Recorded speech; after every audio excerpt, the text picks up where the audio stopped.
Hanahaki alternate universe, Adrienette, Miraculous Ladybug fanfiction, part 9. Life goes on, they say. On with the show, they say. When life gives you lemons. Okay, well, everyone knows that saying. When trouble comes, when you can't surpass it, they tell you to just continue and let it be. Sometimes it worked, and it was genuine advice. Other times, not so much. Marinette had always thought if she had a life-threatening disease, not that she ever really thought about it often, she was not that pessimistic. She thought she would tell her friends and family, and they'd surround her and love her for however long that she had. And then God gives some great gifts, and she's magically cured, and all is well. Now, she was in that situation. There was a timer on her life, but no one knew. Not her parents, not Alia, not anyone. Everything seemed so perfectly normal on the outside. At most, they knew she had a persistent cough. They had no idea how it had started or what it really was, though. In short, she continued on with her days, going to classes, lounging around with Alia, watching bad rom-coms, and complaining about finals. Of course, there was an inkling feeling of wanting to live before she didn't. To drop everything and fly to New York and do something. But Marinette was not a spontaneous person. She liked her schedules, and she liked her plans. So that would be, too much. Bye, Alia, Marinette said when she was leaving for class.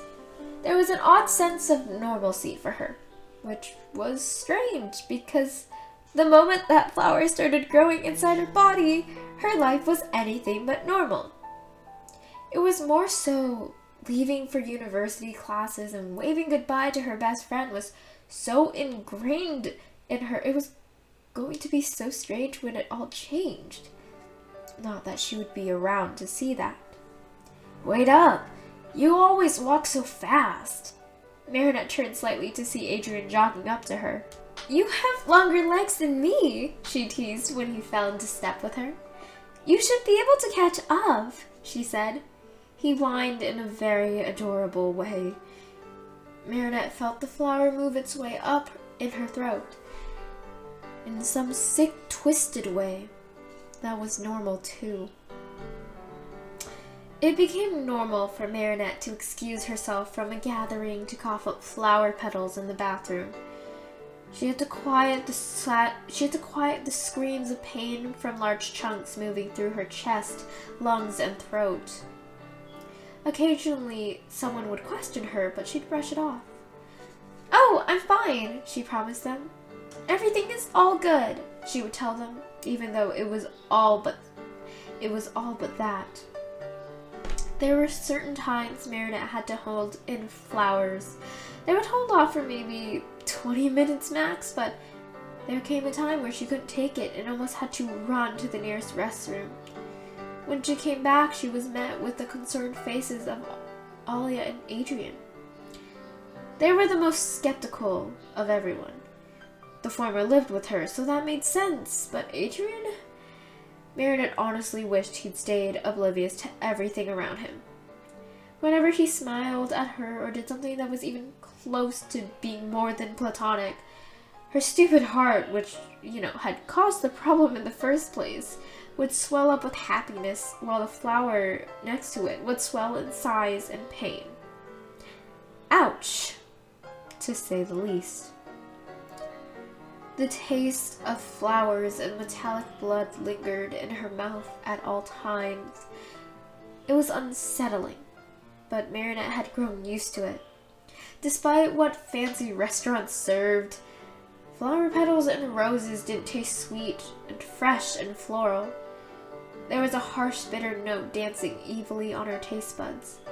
There is a slight spiciness to it that caused her to drink way more milk than she normally did.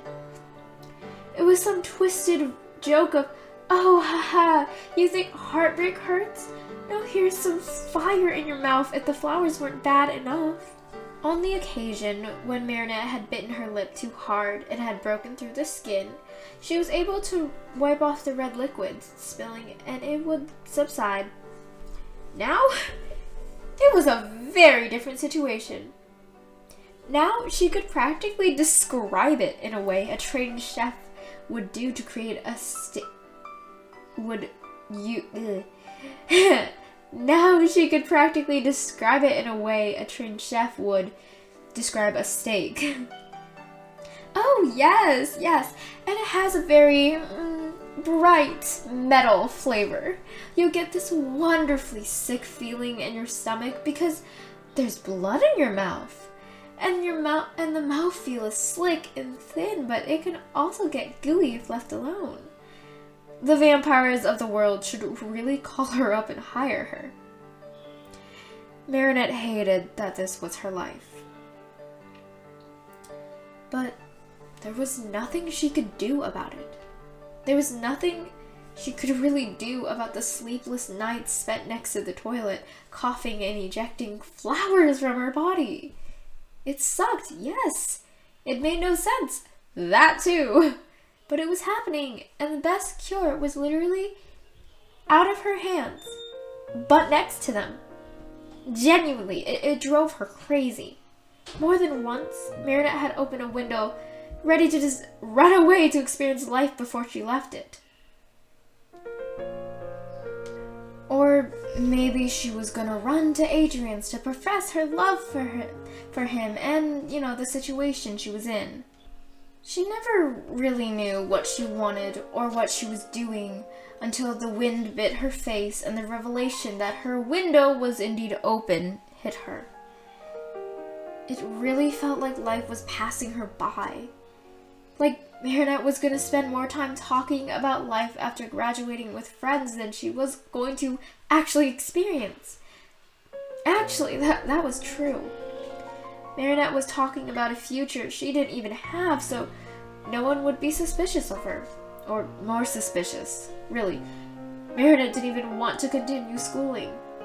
What was going to come out of it if she was going to die in less than a year?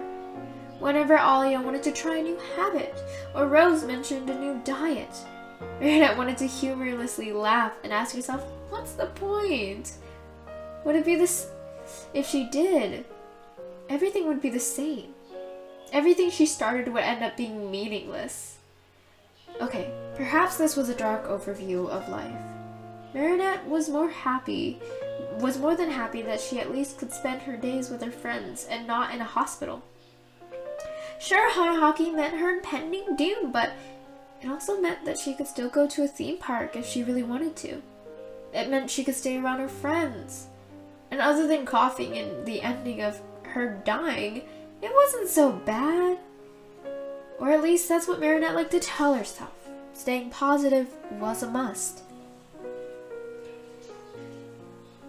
And I would like to take you out on a date. Marinette looked at the red-haired man in front of her with shock. He was nice. Not a stranger. Shy and seemed genuine. But Marinette she had no idea what to say. She really didn't want to shut him down with a harsh no, because he seemed really nice and very nervous. Nor did she want to bring up Hanahaki's or the fact that she was apparently in love with someone else. But at the same time as all of that, she really didn't want to start dating someone at a time like this in her life.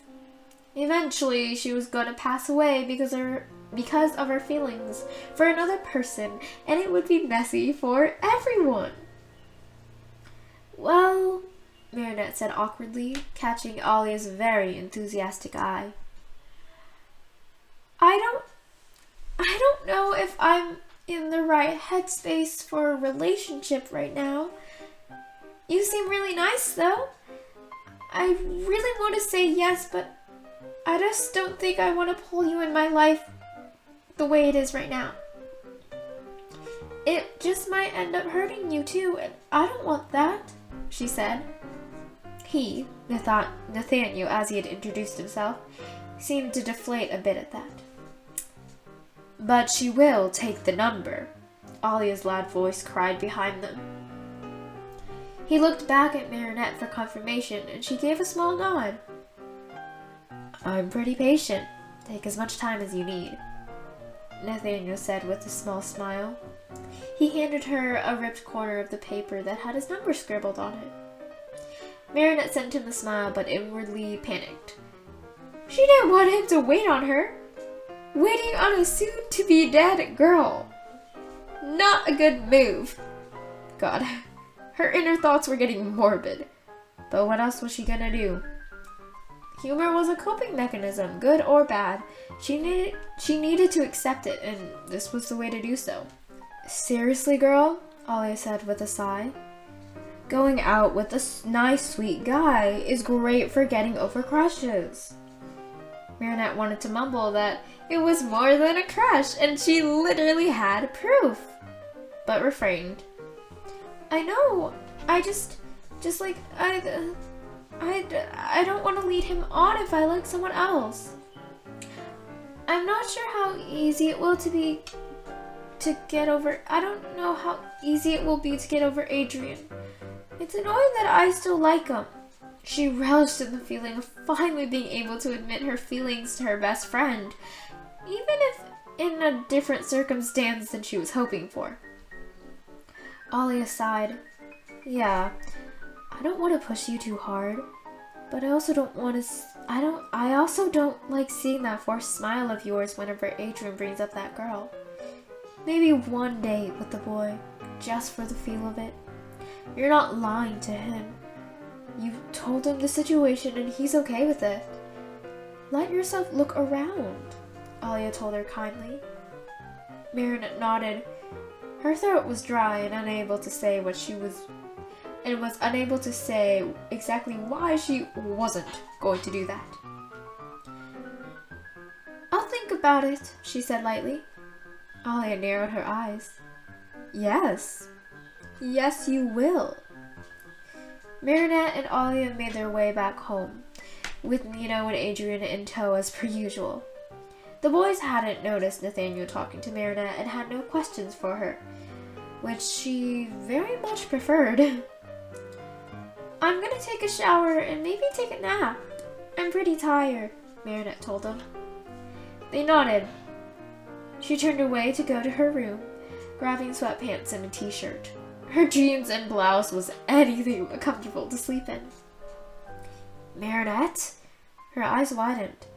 Adrien had decided to go and check on her and clearly forgot about personal space. God help her. Oh, Adrien! Hey, she said, trying to calm her nerves and flower, as that was now a part of the equation. Are you feeling okay? You've been more tired than usual, he asked her. There was clear worry in his eyes. She wanted to scream. She wanted to scream that no, she was not all peachy. That no, not everything was okay. She wanted to yell at him for the fact that he was the sole reason that she was going to die. Marinette wanted to admit to someone that she was going to die, that she was on borrowed time, that this was also crazy and scary and it sucked trying to act normal. She wanted to scream about how unfair it all was, how she'd never get the chance to really love someone again, how this was it and everything she once knew would be over. Yeah, I'm doing great,